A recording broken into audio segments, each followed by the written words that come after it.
Hey, it's Adrian here. Today we're actually going to discuss about ChatGPT's new browser, Atlas, and what that means for dental practices specifically. And what I'm going to cover is a bit of a description of how the change in search behavior is going to manifest itself in the upcoming period and how I predict that's going to look like. But also, what I'm going to cover is 6 problems that I think you're going to face as a dental practice clinic owner in terms of your visibility. But I'm not only going to list the problems, I'm also going to show you the solutions to those. So I'm going to give you a very detailed explanation of what are the main problems that might be preventing you from showing up on Atlas right now and what you can do to fix those. So let's get straight into it.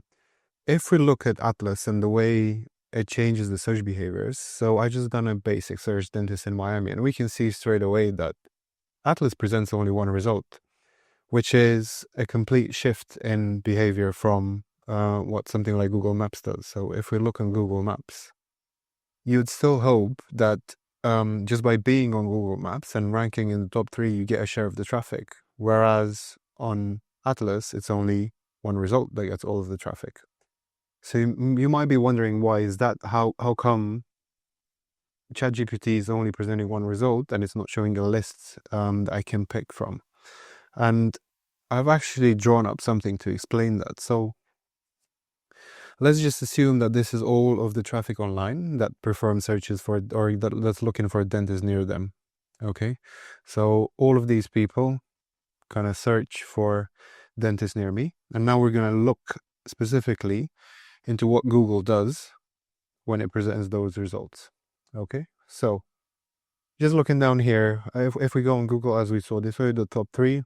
And then if you scroll down, you see some of the results, and then you go through a manual selection process where you kind of review all of those results, check them, compare against each other, check their reviews, check their websites, do all sorts of, manual process in order to select and reach one result that you're going to go to and have your, dental procedures done. But then if we have a look at Atlas and what's happening there, what Atlas has that Google hasn't is previous conversations. And Atlas knows a lot more, or ChatGPT knows a lot more about your personality, your previous choices, what you're into, and kind of where you're located, all of that. So what it enables Atlas to do is to present just one result based on all of those previous conversations. So it turns all of this manual selection process, into an automated one, because ChatGPT thinks, well, why will you have to go through all of those results and kind of pick one when we can do that for you?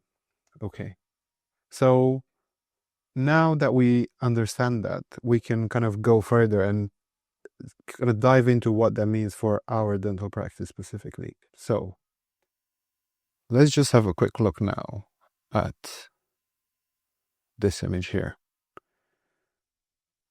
Sorry, let me just put myself in one side of the screen here.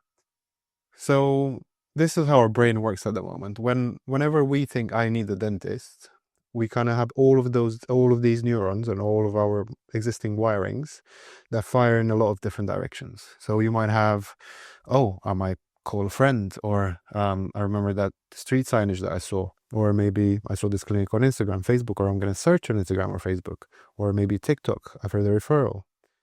And obviously we've got the 2 ones that we're discussing today, Google Maps and Atlas. So how this actually looks like at the moment. So you have all these brain wirings, and kind of each one of them gets a percentage of your brain power or your kind of search intent. So let's say call a friend.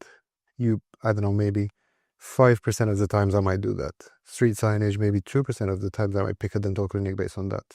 Referrals, maybe 15%, and so on. So the brain power or the decision process is split across all of these. Now, we know for sure that the majority of that, which is 50% plus, okay, is going to Google Maps. And why is that? Is because we have an entire repository of dental practices on there that have reviews from real people.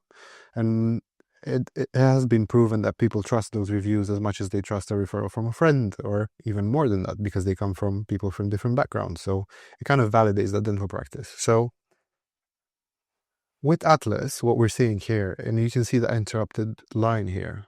So what does that mean? So that means that our brain wirings are still being built in that direction. So we're not completely sure when we should go there and when we should perform a search there and what's the best way of doing that. But also what we know is that a lot of this here, so let's say if this is 5% now, just a random number, we know for sure that the traffic that's going to come in here is mainly going to be from Google Maps. Some of it is going to be from other, digital sources such as TikTok, Instagram, or Facebook, but the majority of it is going to be through this channel here. Okay. So what does that mean is that we're going to have a change in search behaviors. Okay. So these are Google Maps is the main search channel now. So we know now that we're going to see this change in search behaviors. So let's have a look more deeply into the 6 problems. Let me just move the screen to that side. So 6 problems why you might not be showing up on Atlas. And this is something that every dental clinic, dental practice should look into. So we're going to explore that in detail. All right, so we have problem number 1, which is not having a clear offer. What happens there is, your website looks like a brochure. You've got too many services. There's no clear headline. So you've got a list of all of the services that you're doing, but there's no clear structure. So it's impossible for Atlas to figure out what you can do best and what your main service is, what your core service is. But also, when it goes deeper into each of these services, it's really hard for Atlas to tell what's the service, what's the location, and what's the main offer that you're having. Okay, so to fix this, what you need to have on your website is a clear main offer on the homepage. So what's the best thing that you can do for your patients right now? Is it implants? Is it veneers? Is it aligners? Is it hygiene? It doesn't matter. The best thing that you can do for your patients right now, you need to let the internet know about that so that Atlas and Google can pick up on that information and present it to potential patients. You might think, oh, I don't want to niche down or focus on a specific area.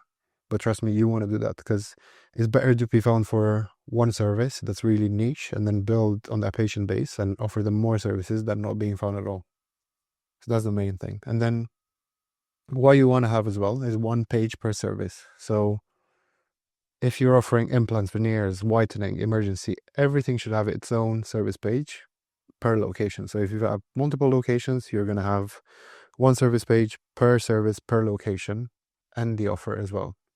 So, for example, let's say you have 3 locations across Florida. You've got 1 in Miami, and I don't know, you've got 1 in Orlando and 1 in Boca Raton as well. So you need to have 1 page for implants Miami, implants Boca Raton, implants Orlando, and then have a clear offer on all of them. This makes it a lot easier for search engines such as Google or Atlas to find you and clearly present that information. And obviously, contact info, booking, and hours, map, everything goes at the top now. So you start the page with a clear headline, service, city, offer. You provide where people can find you, how they can make an appointment with you.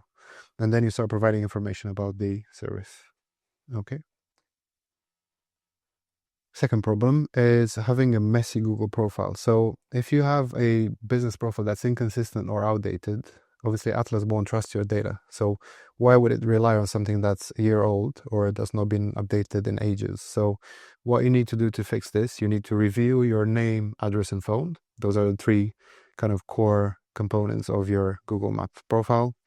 And then you have to go deeper into your service, categories, photos, Q&As, to refine all of those components of your profile, make them very user-friendly for not only to be more visible, but also to convert more patients and offer your patients as much information as possible from the get-go.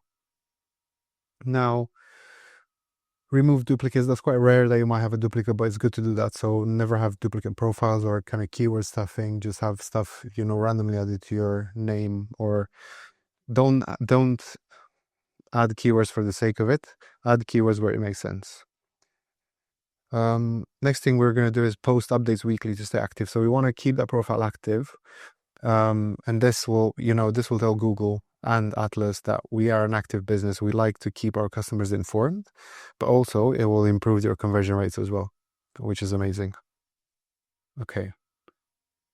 Problem number 3, having an unstructured website. So AI is almost like humans. When a human sees long, messy pages with a lot of information, it's really, really difficult for us to digest that and process that information.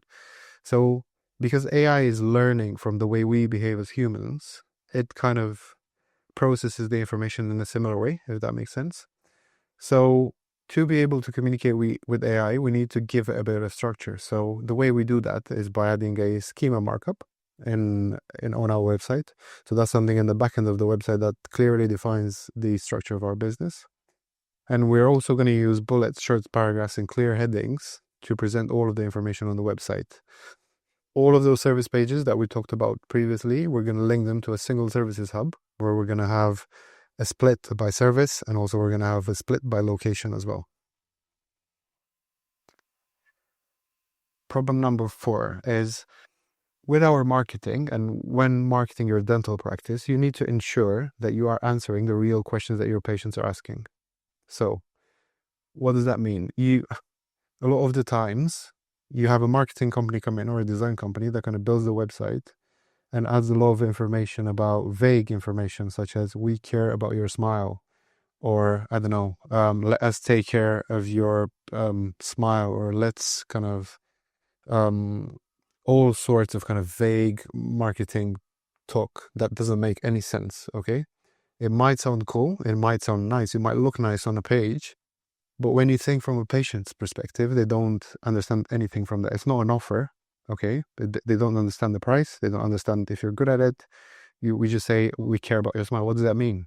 Of course you care, because that's why you have a dental practice. Okay, so what you want to do, you want to be scientific about this. So you want to collect your top 20 real patient questions.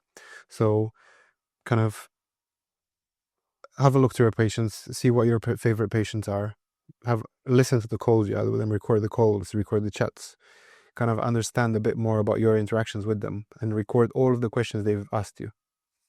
You're going to then turn those into FAQs with plain language answers, okay? And all of those FAQs, you're going to add them to your service pages and your Google profile. So, for example, how much does an implant cost? And you provide the exact answer. Or, is it going to hurt?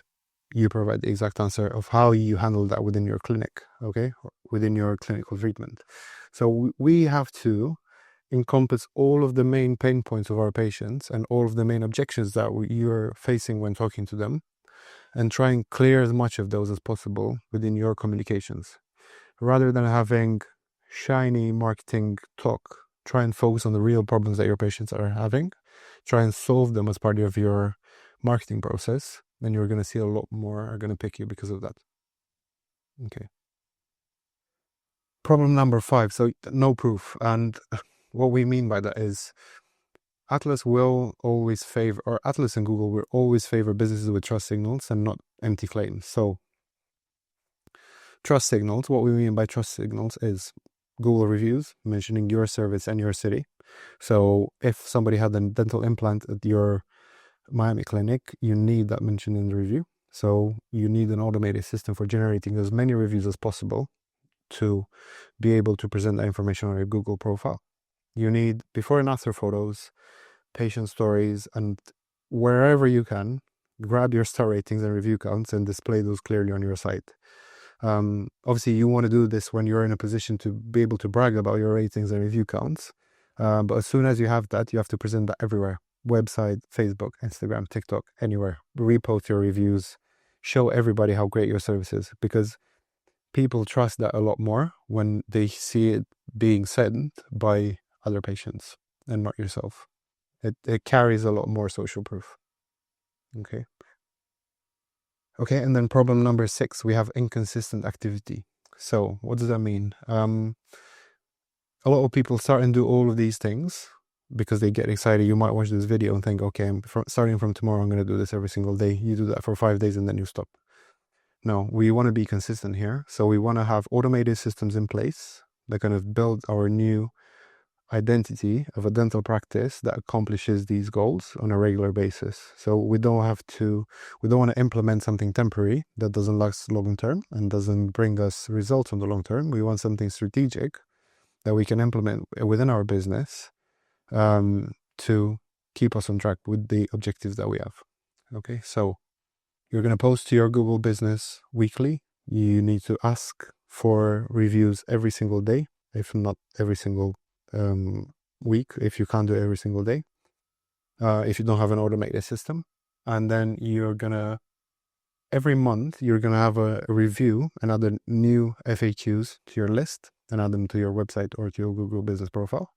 And on a quarterly basis, you're going to review all of those details that I mentioned previously. So name, address, phone numbers on all of the profiles, make sure the schema is set up correctly, make sure the service pages are set up correctly. So you need to perform those regular checks.